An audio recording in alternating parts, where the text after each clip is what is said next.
Hola, hola, muy buen día. Si me ven, si me escuchan, si hay buena señal, si hay buen sonido, más o menos. Buen día, maestro. Sí, sí se escucha bien. Ok, muy bien, gracias. Sale, jóvenes, pues martes, bioquímica de alimentos. El día de ayer estuvimos platicando sobre el jarabe de maíz. Ya mirábamos ahí los 3 métodos que industrialmente se pueden utilizar o se utilizan, y ventajas y desventajas, el nivel de equivalente de dextrosa, el uso de las amilasas, que quizás sea lo que más se relaciona con su carrera, el poder sacar enzimas con cierta calidad y que pudieran hacer esta conversión de un polímero como el almidón a un edulcorante como el jarabe de maíz o miel carne. Hasta lo que vimos ayer, preguntas, dudas, algo que quieran o que les haya por ahí inquietado, les haya provocado alguna reflexión, o algo que hayan escuchado ustedes de los jarabes de maíz, si son buenos, malos, o si ustedes notan cuando algo está endulzado con jarabe de maíz en comparación con la sacarosa. ¿Todo bien? Muy bien, jóvenes. Entonces, si de parte de ustedes no hay, sigo con el tema de carbohidratos, específicamente polisacáridos en alimentos. Entonces, el día de hoy vamos a ver lo de pectinas. Ya de las 3 partes del grupo que hacen cosas de laboratorio, ya 2 ya hicieron la práctica, entonces como que va a estar más o menos rápido. Mañana le tocaría a la tercera y última parte de su grupo hacer esa práctica de pectinas, y con eso, bueno, con lo que veamos ahorita y con lo que hagan mañana esa parte, pues ya yo creo que queda más o menos claro, entendido este tema, y ya se hacen ustedes conocedores del uso de las pectinas, ¿sí? Entonces, me quito de pantalla y les comparto.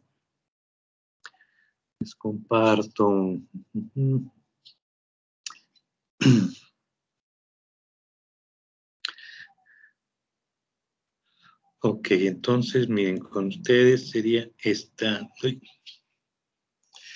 Ok, entonces,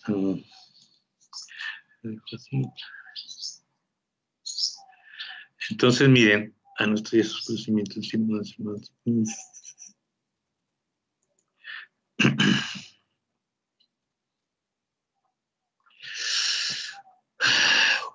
Perdón. A ver. ¿Sí les aparece ahí el tema de pectinas? ¿Sí les aparece ahí que dice pectinas? ¿Sí lo tienen en pantalla? Pectinas. Sí. Sí, ok, bien, bien. Entonces, miren, las pectinas, a lo mejor para muchos es nuevo. Entonces, bueno, ya con la práctica, ya para el uso, pero nada más para que ubiquemos bien, así como el almidón es exclusivo del reino vegetal, también pectinas solo en el reino vegetal existen. Y químicamente se definen como cadenas lineales de ácido poligalacturónico y de poligalacturonato de metilo. Entonces, ¿se acuerdan que dentro de los azúcares sencillos hay uno que se llama galactosa, que es el que acompaña a la lactosa junto con la glucosa para formar este monosacárido? Y en ocasiones, la galactosa puede estar en forma ácida o puede estar en forma metilada. Y cuando son muchas unidades, pues son poli, de muchos. Se dice que son solubles en agua y tienen la capacidad de formar geles. Esto es por lo que su propiedad funcional más nos interesa, para que gelifique. Aunque vimos que el almidón también gelifica, es un material muy susceptible a que el ácido lo degrada o lo rompe esas cadenas. Entonces eso hace que pues es muy bueno para hacer jarabe de maíz, pero cuando queremos tener un gel, o sea, un agua que esté atrapada en un sólido, ese sólido al degradarse o al hidrolizarse, libera el agua y se dice que hay una licuación, o que se volvió líquido lo que era sólido, y ya se pierde esta capacidad de formar geles por parte del almidón. A diferencia de las pectinas, que las pectinas son muy aguantadoras del ácido. Entonces, cuando uno dice, quiero conservar frutas, sobre todo frutas, ¿no? También podría ser verduras, pero normalmente se usa para frutas, ¿no? Porque la vía de anaquel de las frutas es muy baja.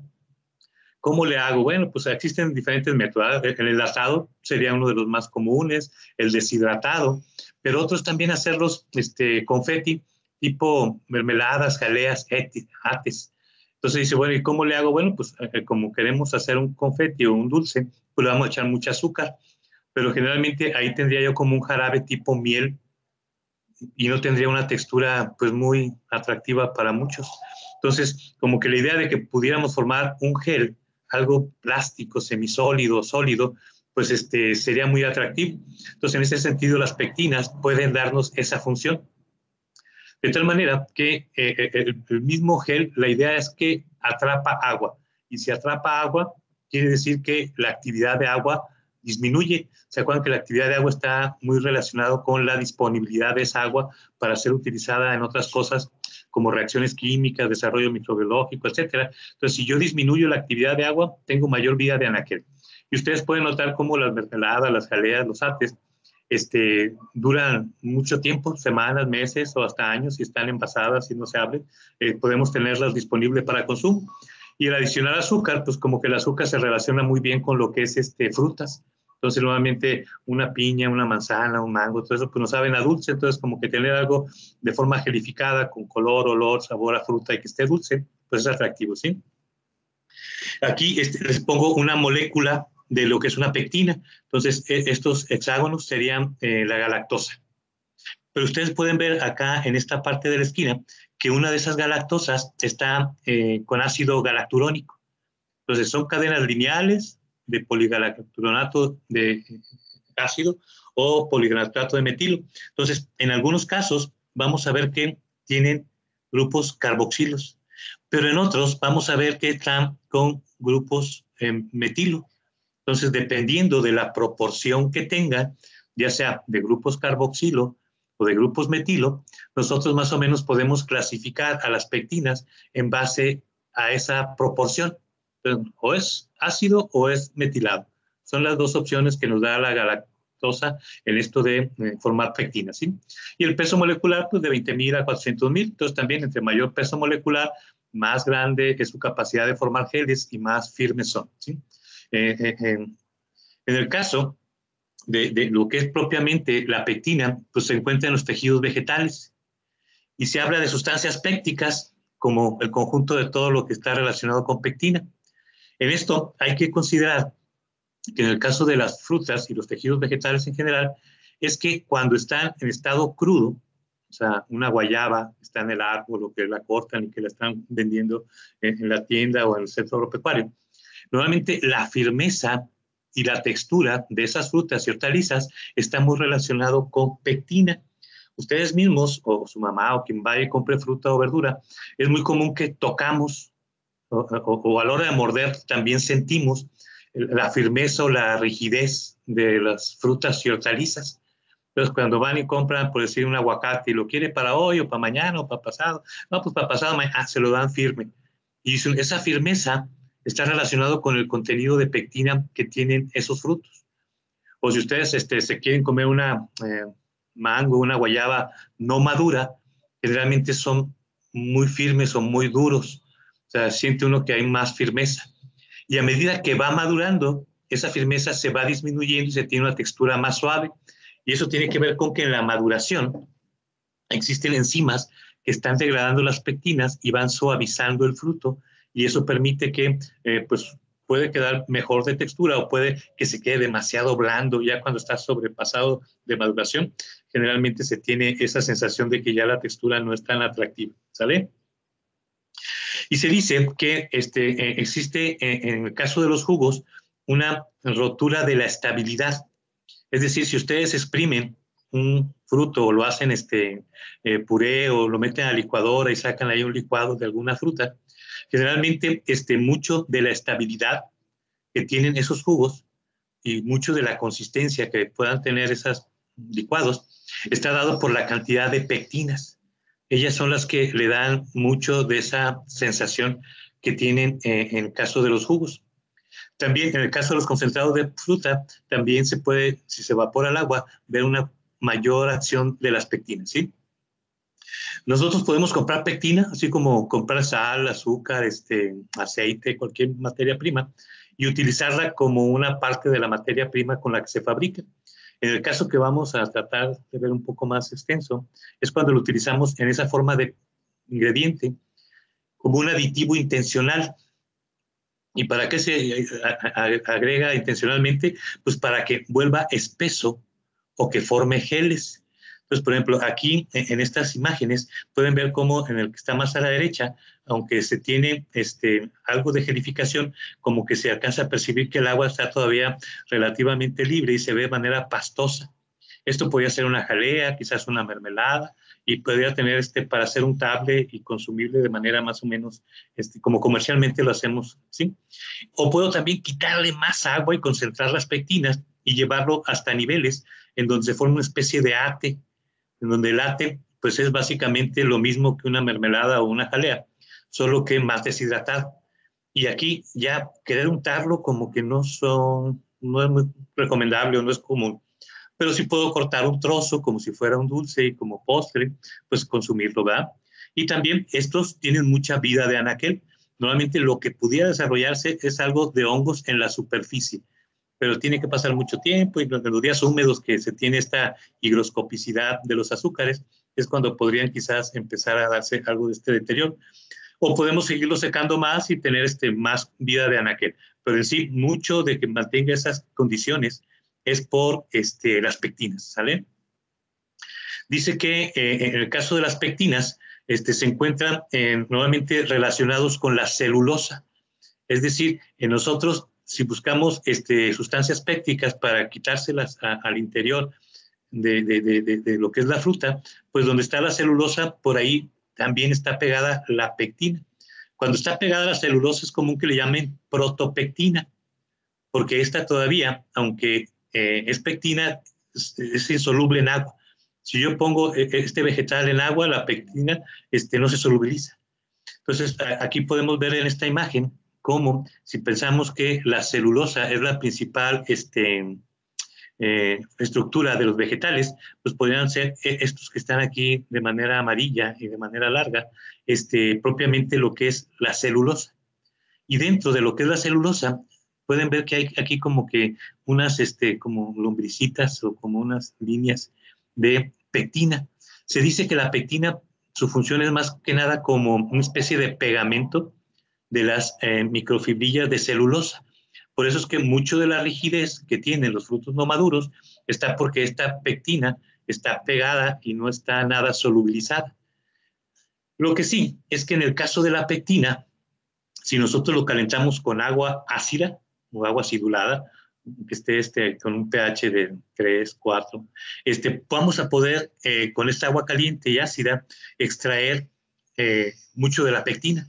Y generalmente se tiene en los residuos de las frutas y verduras de las cuales se sacan jugos.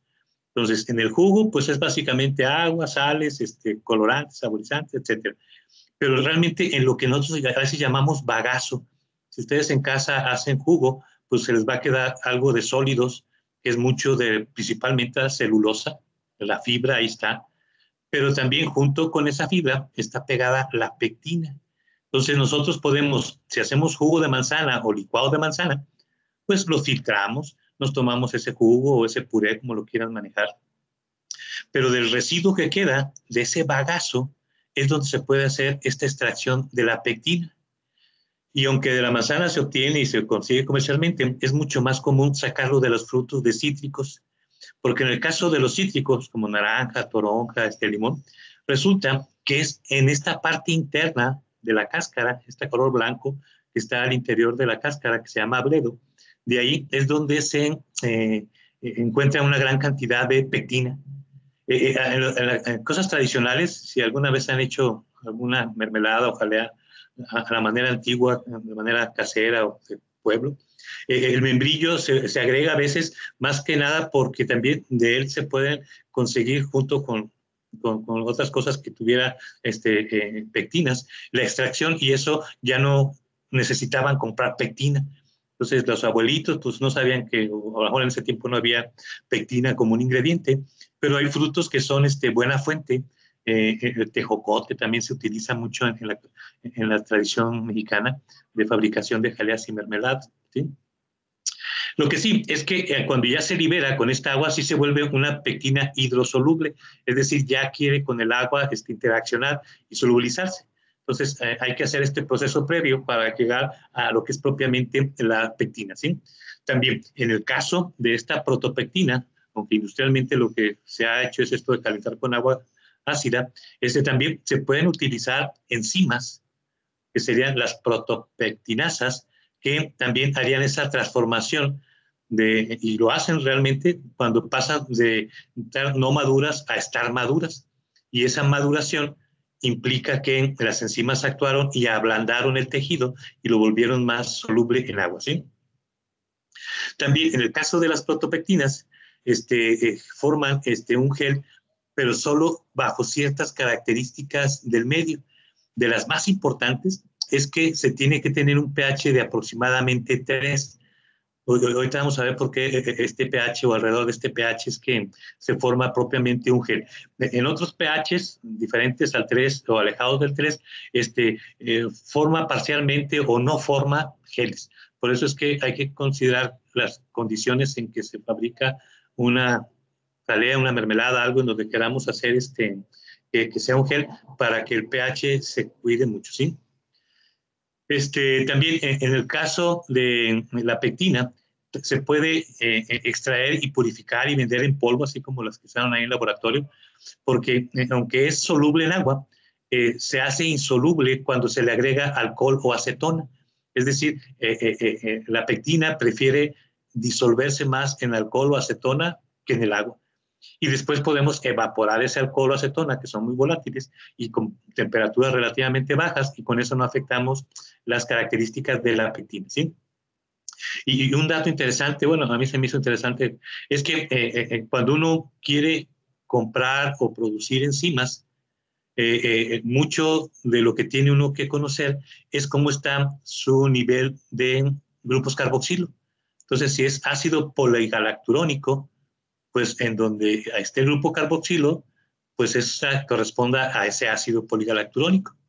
Y es precisamente el que le confiere las propiedades más importantes como agente gelificante en comparación con cualquiera otro que también tenga propiedades gelificantes. Ustedes si buscan qué materiales pueden producir gel, pues les van a encontrar muchos, desde la carboximetilcelulosa que platicábamos ayer, de las gomas agar, existen muchas, pero ninguna se compara a la pectina para fabricar geles de tipo frutas, para hacer jaleas o mermeladas, y se le confiere mucho por este grupo carboxilo, ya que siendo un grupo carboxilo, un grupo ácido, pues es algo que es muy susceptible al pH o modifica mucho su comportamiento en base al pH. Entonces, acuérdense, en el caso de polímeros, en donde no se tenga estos grupos así tan definitivamente polares o ácidos, el pH no influye tanto, que sería el caso del almidón, que dicen, no, es que ahí no hay grupos carboxilo, no, pues no, o en la celulosa o en la carboximetilcelulosa, pues ahí no hay, ¿vale?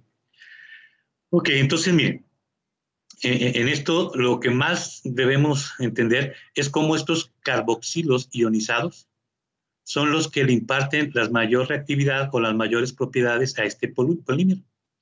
En el caso de las frutas, este ácido galacturónico también puede estar sustituido por metanol. Por eso lo del grado de metoxilo o así como es ácido poligalacturónico, puede ser poligalactonato de metilo, y es porque tiene este grupo metanol, ¿sí? Y este grupo metanol es muy fácil que se separe, ya sea por hidrólisis ácida o hidrólisis enzimática, y ahí puede entrar un grupo ácido libre. De tal manera que para poder tener una constancia en los resultados a la hora de usar una pectina y siempre tener, desde el punto de vista industrial, un producto que tenga las mismas características siempre, es que las pectinas se pueden clasificar en base a qué tan metoxilada está o qué tan carboxilada está, que son las dos porciones. La industria o el comercio se ha ido por una clasificación en donde las pectinas se clasifican como de alto metoxilo y esto es cuando el porcentaje es superior al 50% de metoxilación en los grupos galactosos, y de bajo metoxilo cuando es inferior. Entonces, aquí estaría un ejemplo de una pectina de alto metoxilo. ¿Y por qué es de alto metoxilo? Porque aquí están los grupos metilos. En estos colores verdes, ahí ven cómo está el grupo metilo, ¿sí? Entonces, eso lo hace que sea alto en metoxilo. Y cuando queremos una pectina de bajo metoxilo, pues es bajo metoxilo porque tienes muchos que están con grupo carboxilo y pocos metilos, ¿verdad? Resulta contradictorio que si lo que más importa para entender su reactividad sean los grupos carboxilo, se utilice el metoxilo como índice de alto y bajo, pero así es como funciona la industria, y ya en base a eso se pueden tener diferentes usos o prácticas de uso en base a esta característica, ¿sí?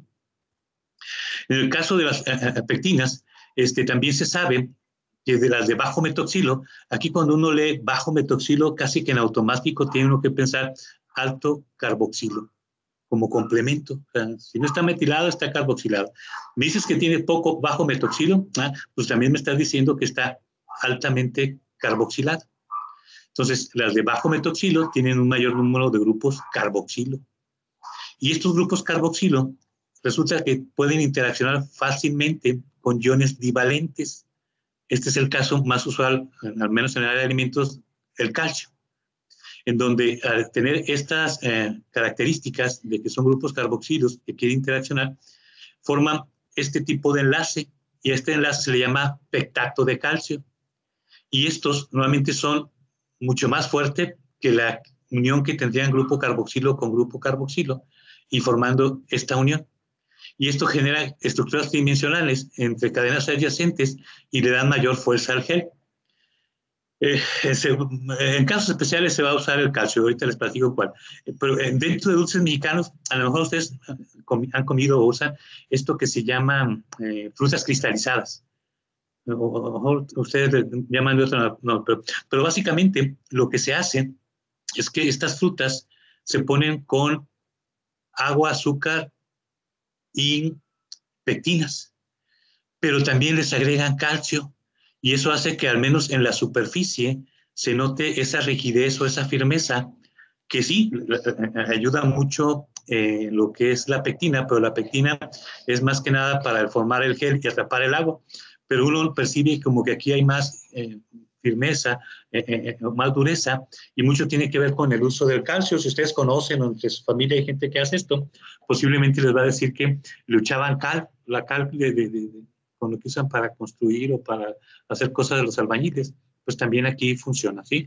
Y bueno, aquí es un ejemplo de cómo se hace más rígido o firme estas uniones a través de estos pectatos de calcio, pectatos de pectina, pues el calcio por ser ion divalente que genera esto, ¿verdad? Y tiene una vía de anaquel muy grande, y pues bueno, en tiempo de Día de Muertos o fin de año, es muy común para ¿qué? Pastel de Navidad y cosas de esas, hacer ese tipo de cosas, ¿sale? Entonces, en el caso ya más específico de mermeladas o jaleas, aquí decíamos que el pH era muy importante. Entonces, normalmente alrededor de 3 es cuando la pectina forma esos geles, ¿sí? Pero también dice que debe hallarse un agente deshidratante, como el azúcar, para que forme el gel. O sea, si ese es un sólido que atrapa agua, pues quiere decir que si la atrapa es como que la envuelve, y para envolverla pues tiene que interaccionar con porciones diferentes a cosas lineales de la pectina, y hacer uniones que dejen atrapada el agua. Entonces normalmente se dice que una pectina debe utilizarse alrededor del 1% en una formulación para hacer mermeladas o hacer jaleas, y esa, ya sea del 0.5 al 1.5, en promedio 1%, debe ser suficiente para formar este gel que debe estar atrapado. Y para eso pues tienes que estar en un pH de 3 para que realmente forme gel y se vea ese atrapamiento. Normalmente en el caso del pH, podemos también ver que otra cosa que dan las pectinas es viscosidad. Viscosidad es que a la hora de que quiere fluir, lo hace muy lentamente, y eso es más viscoso. Y nuevamente, si lo que tú quieres es la viscosidad, se dice que las pectinas con bajo grado de metoxilo, ¿sí?, que serían alto grado de carboxilo, son las que mejor te funcionan para conferir viscosidad al medio. ¿Y por qué te confiere viscosidad? Pues porque estás lejos del 3. Si estás lejos del 3, como que ya la molécula se comporta diferente, ¿sí? Y también ya en el caso de las pectinas, si hablamos de grado de metoxilación, ¿verdad? ¿Qué tan metilada está la molécula? O el peso molecular, pues estas dos variables son muy difíciles de determinar. O sea, ¿con qué equipo, con qué técnica lo hago? Pues son equipos complicados y son técnicas complicadas, largas y costosas que lo dificulta. Por lo tanto, es más común que uno, en vez de pedir grado metoxil o peso molecular alto, las pectinas se vendan como grado de pectina. Entonces, ustedes pueden decir, quiero una pectina de grado 2, 5, 10, 50, 1000. Y dice, bueno, ¿y qué es el grado de pectina? Esto tiene que ver con la habilidad o capacidad de una pectina para formar un gel. Y se considera que es la relación en peso de azúcar pectina para la formación de un gel de consistencia estándar, dada en condiciones dadas de pH y composición. Es decir, si yo compro 1 kilo de pectina de grado 100, lo que me dicen es que va a formar un gel estándar con una mezcla que contenga 100 kilos de azúcar. Siempre y cuando yo lo maneje en un pH de 3 a 3.2 y que el contenido de sólidos, o sea, esos 100 kilos de azúcar para lo que lleve de pectina, representen el 65%. Entonces, estas son las condiciones de pH y de sólidos totales para tener las características de un gel utilizando este valor de grado de pectina, y con eso me aseguran los que venden esa pectina que siempre va a tener mi gel una firmeza estándar, ¿sí?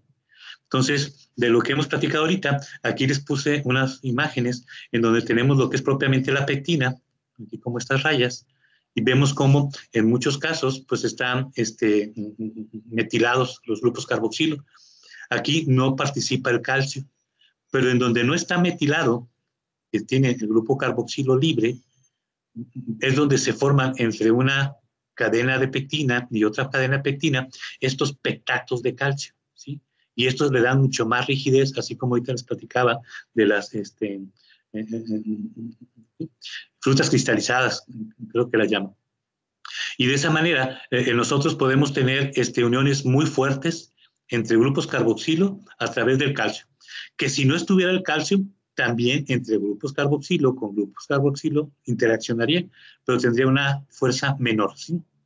También, en el caso de las pectinas, estos grupos metilados, también por ser hidrofóbicos, tienen tendencia a juntarse con grupos metilados que también son hidrofóbicos, ¿sí? Entonces también esta es una unión más suave, una interacción menor que la de carboxilo con carboxilo y menor que los de los pectatos de calcio. Entonces con estas interacciones que tiene la molécula con ella misma es que se pueden tener diferentes geles.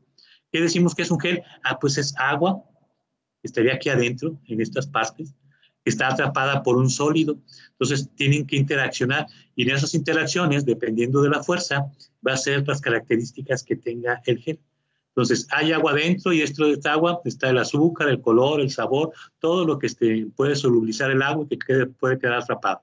Y también esto hace una disminución de la actividad de agua y hace que su vida de anaquel sea mayor, además de que el azúcar, en esa proporción del 65% de sólidos aproximadamente, pues también disminuye la actividad de agua y es muy difícil que algún microorganismo la pueda utilizar, ¿saben? Miren, la explicación que se da del comportamiento de la pectina en función al pH es que dicen, si nosotros tuviéramos un medio, ya sea un jugo, algo de fruta o cualquier cosa que yo quisiera formar un gel con pectina, podemos dividirla en 3 niveles, en donde tengamos un pH menor de 2.8, que si es menor de 2.8 pues es bastante ácido, en donde se dice que los grupos carboxilos que están carboxilando a lo que es la pectina, todos están protonados. ¿Por qué? Porque un ácido se define como un donador de protones. Y yo tengo en mi misma molécula de pectina muchos grupos carboxilo. Pero si el pH es menor de 2.8, el medio es todavía más ácido que estos grupos carboxilo. Entonces, el medio es ácido y quiere dar protones. Y la molécula en donde está carboxilada, en donde tiene grupos carboxilos, también quiere dar protones. Pero como que el medio es más ácido y es más dador, y por eso es que empieza a hacer que todos los grupos carboxilos se encuentren protonados porque el medio les está dando protones, ¿sí?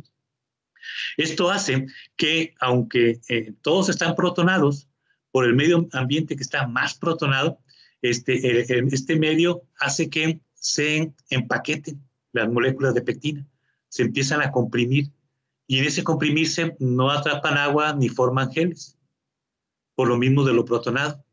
Además, aunque esta molécula aguanta mucho la acidez, se sabe que ya para semanas, meses o tiempo, si los ácidos empiezan a hidrolizar o a corroer la propia molécula de pectina, y eso que hace que pues no funcione ni para hacer cosas viscosas ni para hacer geles por este medio. Es muy raro tener alimentos tan ácidos menores al 2.8, pero bueno, para ahí como que esta pectina ni para hacer viscoso el medio ni para formar geles.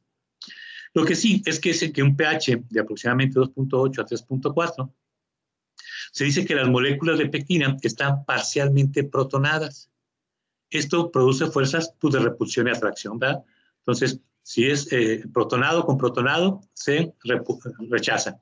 Pero si una parte está protonada y otra sin protonar, hay atracción. Y eso hace que interaccionen con ella misma o con otras porciones de pectina. Y eso genera uniones que pueden formar geles atrapando agua.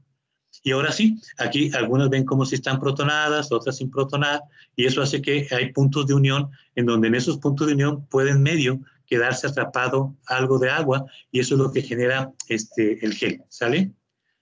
Y también se puede usar las pectinas en lugares donde tengan un pH mayor de 3.4.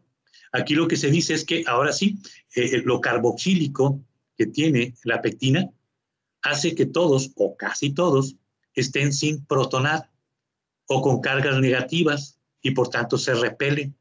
Entonces, al tener cargas negativas y repelerse, se hace más soluble, interacciona más con el medio y hace que sea muy viscoso. O sea, para dar viscosidad a pH de 3.4 para arriba puede funcionar muy bien, pero no forma geles. Entonces, cuando uno lo quiere utilizar, ya sea como agente espesante o como agente gelificante, el pH es de las cosas que más hay que considerar.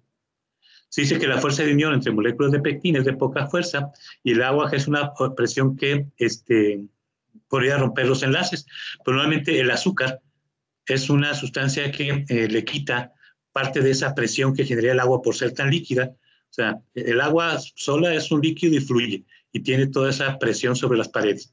Pero a medida que le vamos echando solutos, va perdiendo parte de esa fluidez y se va haciendo más viscosa o más firme y fluye menos, así como en la miel.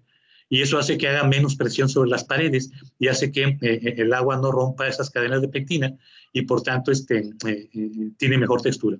Cuando piensa uno en hacer una mermelada light o una jalea light, tiene que pensar que si no echas azúcar, pues ese azúcar, además da dulzor y que yo lo podría sustituir por un edulcorante, también hay que ver esta propiedad de que no produzca mucha presión sobre las paredes de pectina para que funcione y se tenga algo parecido, ¿sí? También en esto de las pectinas, se sabe que en una pectina con alto contenido de metoxilo, generalmente necesita más azúcar que las que tienen bajo contenido de metoxilo para formar esos geles. Además de que la adición de calcio se puede utilizar tanto para pectinas de alto contenido de metoxilo como de bajo metoxilo. O sea, aunque son los grupos carboxilo los que participan, y normalmente en estas de 20 al 40 tendrías más, aún así, aunque fueran porcentaje bajo, el calcio interaccionaría donde hubiera algo de esos grupos carboxilos para formar esos pectatos, ¿sí? También se habla de que hay pectinas que se forma el gel de manera rápida, es decir, a temperaturas altas. Entonces, para hacer todo esto de jaleas o mermeladas hay que calentar, evaporar agua, que se concentre y tener contenidos sólidos que se requieren. Y se sabe que en el caso de las mermeladas, que es ahí donde queremos que la fruta esté distribuida de manera más o menos distribuida en todo lo que es la mermelada, es bueno que se forme el gel a temperaturas altas. Entonces, normalmente los de grado de metoxilo alto lo hacen, mientras que los que son de grado de metoxilo bajo, esos pesan aproximadamente 55 grados centígrados. Entonces decíamos que en el caso de una jalea que se hace solo de jugo, pues no es importante la temperatura a la cual se forme el gel, porque al final de cuentas es algo homogéneo.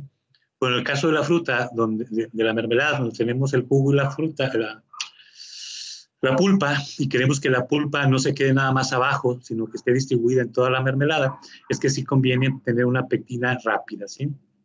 Todos los geles son reversibles, o sea, si ustedes calientan un gel, se va a volver a abrir la estructura sólida, va a dejar salir el agua y se vuelve líquido, ¿eh? Entonces, pues es parte, y normalmente uno o lo come a temperatura ambiente o cuando lo pone en algo caliente, pues rápidamente lo consume y no da mucho problema. Pero si lo dejan ahí en el hot cake caliente, van a ver que el agua se libera y empiezan a tenerlo en forma licuada, ¿sí? También las pectinas, bueno, son importantes, sobre todo como agentes dulcificantes en la industria, pero también tienen otros usos en varios procesos de industrialización. Fíjese, cuando uno dice, ¿qué es lo que más se utiliza en el enlatado de los grupos de alimentos?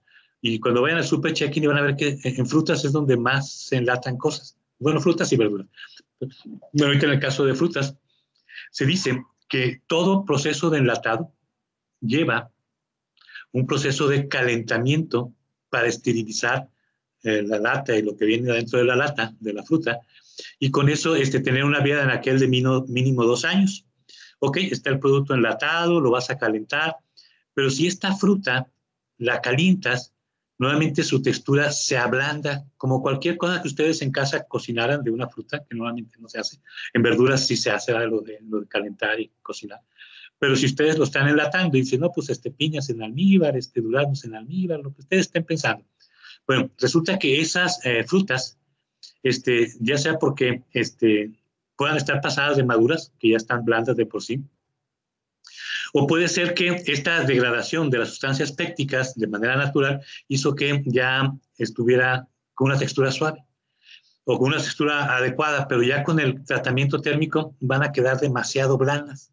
Entonces, una técnica que se usa es en ese almíbar o en ese líquido que llevan de cobertura, que tenga iones de calcio, pensando que en esas frutas todo lo que tenga de pectinas y que estén como grupos carboxilos van a formar estos pectatos de calcio. Y ahora sí, estas frutas van a tener una textura fortalecida que hace que se parezcan más a las crudas y que sean más atractivas para los consumidores, ¿sí? También en el caso, las pectinas también, por tener un grupo carboxilo, que es un grupo polar, y tener un grupo metilo, ese es un grupo apolar. Entonces también las pectinas se pueden usar como emulsificantes en aceites comestibles cuando se hacen mayonesas, helados o cosas con aceites esenciales, en donde queremos que la parte polar o acuosa coexista o no se separe de la fase oleosa. Entonces, una mayonesa pues puede utilizar, y normalmente lo que utilizan más bien es huevo, lecitina, pero también podría usar pectinas para que diera esa coexistencia de agua con aceite. O en el caso de los helados, dice, pues los helados llevan pues agua de diferentes fuentes y también lleva grasa o crema o mantequilla para hacerlos. Entonces, para que no se separen, se pueden utilizar estos emulsificantes y la pectina sería una opción, ¿sale? También está esto de clarificación de jugos o lo que uno llama turbidez. Resulta que en algunos jugos la forma como comercialmente se consumen puede ser de una manera bien clarificada, es decir, que ustedes puedan ver a través de ellos casi sin tener mucha distorsión, pero a veces se quiere que estén con un aspecto turbio. Entonces, en el caso del jugo de manzana, algunos de ustedes cuando lo sirvan, chequen y van a ver como que no tiene nada por ahí disuelto.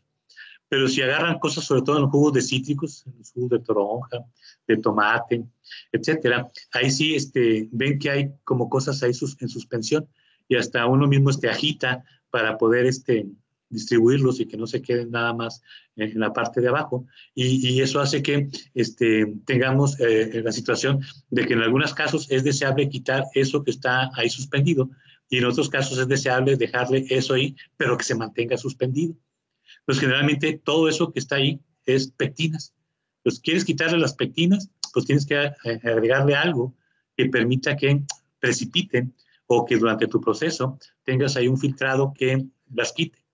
Y en otras habría que darles un tratamiento previo que tuvieran una densidad cercana a la densidad del jugo para que se mantenga en suspensión. Entonces, normalmente estas sustancias pépticas se pueden controlar dependiendo del tipo de jugo que se esté fabricando, si hace que precipiten o si se mantienen en un nivel en que se puedan mantener en suspensión, ¿sí? Y también está esto de que en la fermentación alcohólica, las pectinas, por tener grupos metilo, pues los microorganismos, la pueden convertir en metanol. Entonces, acuérdense, el alcohol potable, el alcohol que tienen las bebidas alcohólicas, la cerveza, el tequila, todos esos, es etanol, que es el de 2 carbonos. Entonces, normalmente es lo que la levadura produce. Pero si dentro de lo que es este sustrato que se utiliza para hacer alcohol están los grupos metilo, que se encuentran en este caso de la pectina, entre más grados de metoxilación, pues más grupos metilo, pues hay que pensar que la levadura va a estar produciendo bastante metanol. Acuérdense que este metanol es no potable y genera problemas de toxicidad en quien lo consume. Por eso es que antes de agregarlo, habría que tratar de desmetoxilar esto o tener un sistema de destilación en donde el metanol no quedara en concentraciones mayores a las aceptadas, ¿sí? Entonces, se hacen procesos como alcalinizar en extracción de jugo de los cítricos y con eso tener una menor cantidad de grupos metilo y menos proporción de etanol, metanol, ¿sí? Ok. Ya. Así que ya por último el glucógeno. Miren, el glucógeno es exclusivo del reino animal, solo ahí existe, en el reino vegetal no existe, y normalmente dicen, no, pues está bien el glucógeno, pero con materia prima, ¿a quién se lo quito? ¿De dónde lo extraigo? Entonces no está disponible como un aditivo. Pues generalmente se dice que el glucógeno pues es un polímero de glucosa muy parecido a la amilopectina, en el sentido que es ramificado. Y también pues tiene enlaces alfa 1, 4, alfa 1, 6, donde hay ramificaciones, pero pues es muy difícil pensar en que a los animales o alguna fuente animal extraerle este polímero. Si se pudiera, pues se utilizaría de manera similar a como se utiliza la amilopectina. Lo que sí es que su principal interés tiene que ver que donde se encuentra en el reino animal es en el músculo. Y en este músculo, si está ahí presente, ayuda mucho que se mantenga, porque después del sacrificio de cualquier animal, viene una etapa que se conoce como etapa post-mortem, en donde por estar muerto el animal, pues ese glucógeno se va a utilizar de manera anaerobia. Y cuando la glucosa se hace la transformación de energía de manera anaerobia, el producto de desecho es ácido láctico. Y este ácido láctico, en el caso de ese animalito fallecido o sacrificado, tiene mucho efecto en lo que es el ablandamiento que tiene la carne. Entonces, ustedes han escuchado que se muere un animal o alguien fallece y se pone rígido. Entonces, ese rigor después de la muerte le da al músculo. Si el animalito no tiene reservas de glucógeno en su músculo o en su hígado, pero aquí principalmente nos interesa la carne, no se va a ablandar o va a tardar mucho en ablandarse y no va a quedar bien, va a tener características poco atractivas desde el punto de vista sensorial.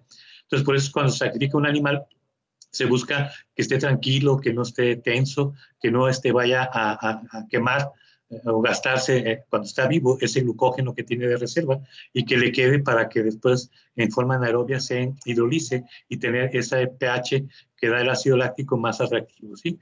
Entonces aquí estaría una estructura y sí, pues el hígado y el músculo son las reservas y sí, de la sangre se pasa al músculo para hacer reservas, y ya cuando baja el nivel de glucosa en sangre, pues es cuando se utiliza la reserva del músculo para mandarlo y que se pueda mover, ¿sí?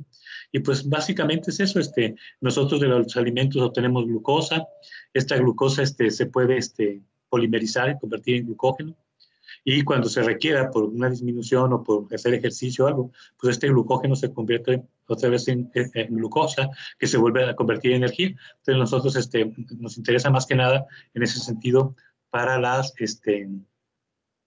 cuestiones de rigor mortis en sacrificio de animales, ¿sí? A ver, preguntas, dudas, comentarios, jóvenes. ¿Alguna inquietud? La, profesor, yo tengo duda. Sí, Ay, sí, sí. bueno, ¿puedo preguntar primero? Sí, adelante, Eh, Rebeca, sí, adelante. Gracias. Por ejemplo, la gelatinita que se forma en algunas semillas, ¿también se usa para los alimentos o no? Por ejemplo, la de la chía. O sea, la goma de la chía, sí, sí fue esa la pregunta. Bueno, ajá, como el mucilaguito que le crece cuando Así, la hidratamos. así. Mira, se utiliza como alimento, o sea, no la podemos comer y pues nos la comemos, ¿verdad? La gente que deja remojando chía de un día para otro y ves como el agua que se puso al principio y queda completamente fluida, en la mañana se ve ya como viscosa, un poco pastosita, y lo podemos utilizar. Lo más probable es que sea pectinas, ¿eh? La mayor parte yo creo que son pectinas, así como en el nopal, que también sale un mucílago, que dice uno, como que algo está ahí que le da viscosidad y que le genera esa sensación en la boca de pastoso, ¿verdad? O al momento de moverla. Claro que se puede comer y lo comemos y mucha gente lo come, pero normalmente el caso de la pectina, similar al de la celulosa, es indigerible. Como entra, sale. Entonces, si alguien tiene problema de estreñimiento o quiere hacer limpieza de tracto intestinal, la fibra funciona al 100. Y en el caso específico de la pectina, es y le da ventajas, una fibra o fibra soluble en agua. Y eso hace que tenga algunas propiedades diferentes a la fibra que es insoluble en agua. Acuérdate, la celulosa, tú pones una hoja en agua, no ves que se solubiliza nada. ¿Por qué no? Porque es casi pura celulosa. Y la celulosa no es soluble en agua. Solo cuando le dan esos tratamientos que decían para convertirla en carboximetilcelulosa, es que pueden hacerla parcialmente o más o menos moderadamente soluble en agua. Pero la pectina no, ya cuando están por las pectinasas o por este tratamiento de agua ácida caliente, se convierte en soluble. Y ahora sí, consumimos y nosotros vemos cómo eso limpia o hace sentirnos que no se está dando cosas de estreñimiento o que se dura mucho tiempo el tránsito de mucha comida en el aparato digestivo. O hay un producto, el metamucil, que mucha gente consume. Bueno, es una marca, pero cualquiera, que también tiene mucho de estas fibras solubles en agua, en donde uno echa una cucharada, lo mezcla y uno después ve que se forma algo gelatinoso, que lo que dice, pues eso cuando lo consumo, por tener mucho volumen, va a ir limpiando así como que el aparato digestivo donde está así como un tubo. Si alguna vez han tenido la oportunidad de lavar biberones, los biberones, tú agarras un biberón y le echas agua y lo mezclas y todo, pero ves que algo que está pegado a lo que son las paredes a veces es muy difícil removerlo hasta que agarras un escobillón. Hasta en laboratorio ya ven que hay algunas cosas que apenas con el escobillón que haga esa presión sobre las paredes, se consigue como limpiar de manera más eficiente las paredes internas de material de vidrio de laboratorio o en un biberón, que es lo que se dice que tiene mucho la fibra, sobre todo la fibra soluble, que aumenta el tamaño y va moviéndose, caminando, pero a la vez arrastrando todo eso que estaba pegado y un poco limpiando ahí esas paredes, y hace que se tenga mejores cosas de salud del intestino. Ahorita con el cáncer de colon, que cada vez se dice que se incrementa el consumo de fibra, como esto de pectinas, que no se pueden usar como nutrientes, pero sí para limpieza de aparato digestivo. Pero sí se puede comer y son saludables, aunque no sean nutrientes propiamente. Muy bien. Entiendo, gracias. No, de qué encantado. ¿Algo más, jóvenes? Profe, yo quería preguntar que, y también relacionado con lo que acaba de mencionar Rebe, por ejemplo, en la linaza, tú puedes hacer un gel con linaza casero. Entonces yo una vez intenté hacer uno, pero sentí que me quedó un poquito, como que es débil, el gel no es tan potente, por decirlo así. Entonces mi pregunta es, si se puede agregar otro tipo de pectina al gel que ya está hecho a base de linaza para como intensificar su actividad. O sea, de poder sí se puede, pero yo también, la verdad no sé, si en el caso de la linaza, o sea, tú pones la linaza en agua, sale la linaza, interacciona con el agua y forma un gel. Y se puede medir la fuerza de un gel. Y el nombre es, y así se llama, busquen y van a ver que así se llama gelómetro. O sea, ¿qué es un gelómetro? Pues es un aparato que sirve para medir la firmeza de un gel. Y uno está, ¿a poco te estás inventando el nombre? No, no, chéquenlo y así se llama, gelómetro. Entonces, aquí tú podrías hacer mezcla de polímeros que forman gel y en base a esa medición de la fuerza del gel, tú puedes decir, quiero hacer un gel más firme, un gel más suave, en base a uno o a varios diferentes fuentes de agentes gelificantes. Y ahí sí pudiera entrar la linaza y yo no sé, sí, siento que sí es más débil que el gel de pectina, pero se puede medir y ahí ver qué conviene o qué no conviene.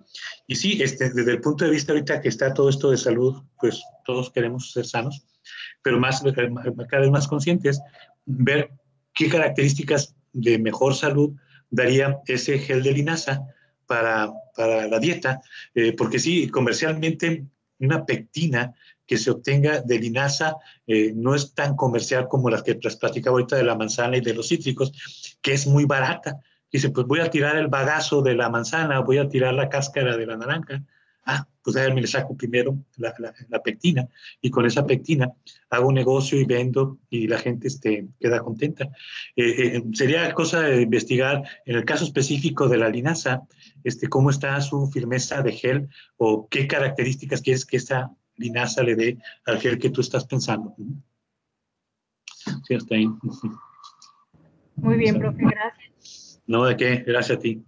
Bien, jóvenes, pues ya es casi la hora. Entonces, nada más recordarles, mañana a las 8 en la tercera parte, en el 36, para la práctica de bioquímica de alimentos. Miren, les comento nada más, ayer faltó la técnica que se encarga de darnos las cosas y como que han dado enferma. Entonces, yo espero que hoy ya vaya, de todas maneras me comunico con ella para que me diga si va o no va o cómo está la cosa. Pero si no les digo nada, ahí nos vemos a las 8 o a las 8 para hacer esa práctica, ¿va? Pero si hubiera algo, yo les mando ahí al correo del grupo, creo que sí lo tengo, y para decirles si hay algún cambio, ¿eh? Pero si no, como quedamos de acuerdo. O sea, gracias, jóvenes, que estén muy bien, suerte en todo, ¿eh?